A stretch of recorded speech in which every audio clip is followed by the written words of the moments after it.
Wednesday afternoon, May 8th, was a very proud moment here at Bowling Green, raising the Israeli flag once again, as we have so many times in the past. This time was very special simply because it took place. For no reason and illegally, the city just tried to ban all flag raisings here at Bowling Green from now on.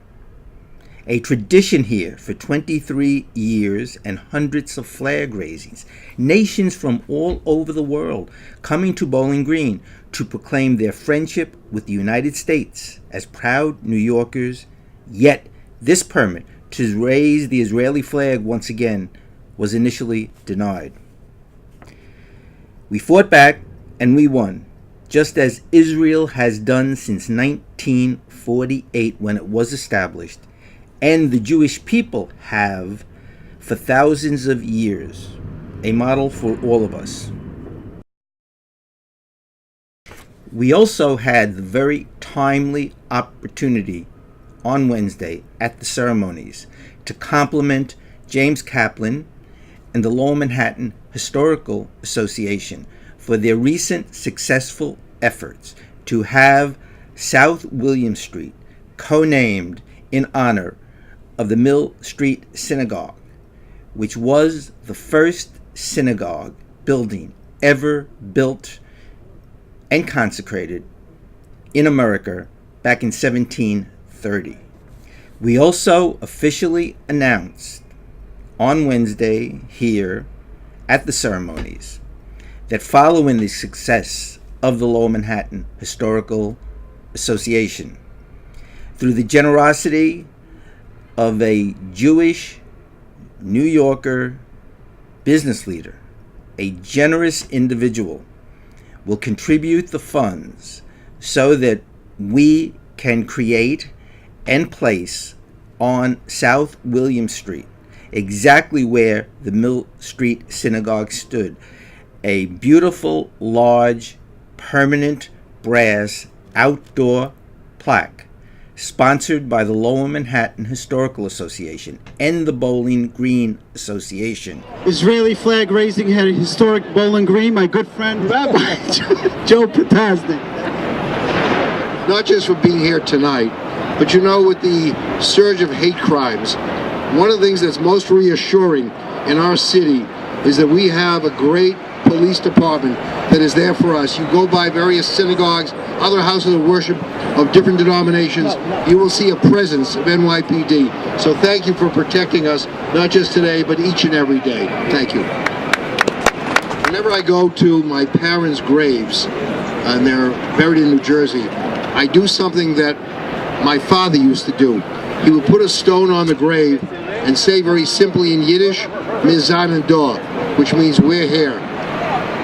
And I think all of us recognize that after the Shoah, after the Holocaust, we came together, having lost so much, and we also said in our own way, Mizan Dor, we're still here. Today is Yom HaZikaron. Right? Remember those who gave their lives for the state of Israel. And again, we come here to raise a flag and say, in spite of that, Mizan Dor, we're still here. That is the great victory. That is the great tribute. Also, what makes today even more special is we wouldn't have this flag raising without a Catholic and a Muslim making it possible. They are the ones who came to us and said, you have to raise the Israeli flag at Bowling Green. So how fortunate are we to live in a city where we have those kind of interfaith relationships where we are there for one another. It's a great pleasure to introduce to you the Deputy Consul General of the State of Israel, Israel Nitzan. Last weekend, Israel was attacked with more than 700 rockets shot by Palestinian terrorists from Gaza. And then we saw here, we felt the support with statements and phone calls issued by so many dear friends from the Jewish community, from other communities as well, from elected officials. This is only this is only a story, one story, expression of the great friendship between the State of Israel and the American people. and in the United States of America, of course. Yesterday and still today, we mark our annual Memorial Day, remembering Israeli soldiers, men and women who fought and paid the ultimate price for the creation and the protection of the State of Israel. So here we stand today, and I thank you all for attending this very special event, celebrating a very special day. 71 years to a miracle, the miracle of the creation, the establishment of the State of Israel. I'm so happy to be here with you this evening, representing B'nai Zion Foundation. As you all know, we almost lost the right to display the Israel flag here today because of changes announced by de Blasio administration. We are grateful to Art Piccolo for fighting to preserve the tradition of honoring the diverse backgrounds of people of New York City's through flag raisings at Bowling Green. More important than ever that we stand up and voice our support and our love of Israel in public spaces like Bowling Green Park. It's a very scary time to be Israeli and a very scary time to be a Jew anywhere in the world. This weekend, Hamas fired over 700 rockets into Israel, killing 4 and injuring dozens. Air raid sirens and flying rockets are part of daily life for many people living in Israel, with barely any condemnation for international community.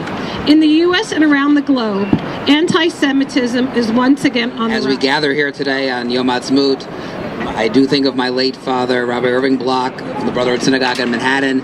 He actually was mentioned about the 1654. He founded his synagogue in 1954, and he waited till there were 23 members in recognition of the first 23 Jews who came exactly 300 years ago. And when he had 23 members, he said, we'll start the synagogue. So there was a connection there. My father was a proud Zionist and was in Israel on Partition Day, dancing outside the Jewish Agency building in Jerusalem when that great moment happened in November 29, 1947, a moment that's also connected to New York and recognizes the role that this city had in founding the State of Israel when the United Nations declared the partition resolution adopted. And as we gather here today, I'm here on behalf of the American Zionist Movement, the Umbrella Zionist Federation America. We have several of our organizations, AFSI, B'nai Zion, that are here, and the founding of the State of Israel in 1948 was the culmination of the dream the modern dream led by Theodor Herzl when he gathered the first Zionist Congress in Basel in 1897, and that dream was fulfilled with the creation of the State of Israel. The Zionist movement remains strong, connecting the Jews around the world with the State of Israel. Moved and so proud to be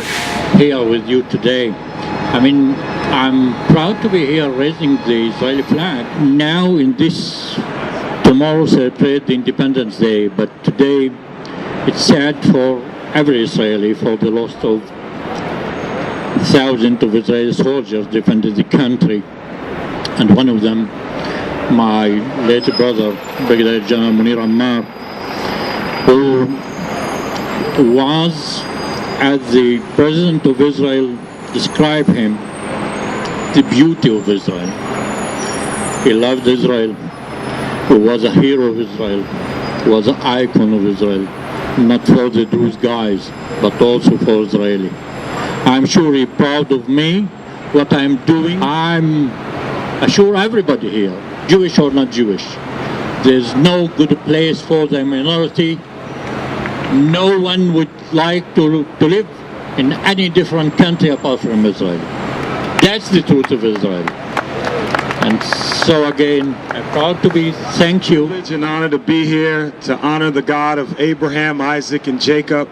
And one of the things that comes to mind is not just the trip to Sri Lanka, but a few months ago when they had the attack that happened in Pittsburgh. My wife and I were sitting here in Manhattan, and we looked at each other and we said, there's only one place we need to be right now, and that's in Pittsburgh. And we jumped in the car, drove down there. I was shocked that everybody didn't respond, that everybody didn't go. that everybody don't stand up against hate in this world. So I think more and more, as our hearts grow closer to God, more that we will show love one towards another. And it's a privilege to be here, to stand with you all, and to just give honor to all the greatness that has come from one great place in this world, and that is Israel. God bless you all. Come on, guys, come on. Come on. Come on. Any kids here? Come on, all the kids.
Be'alteinu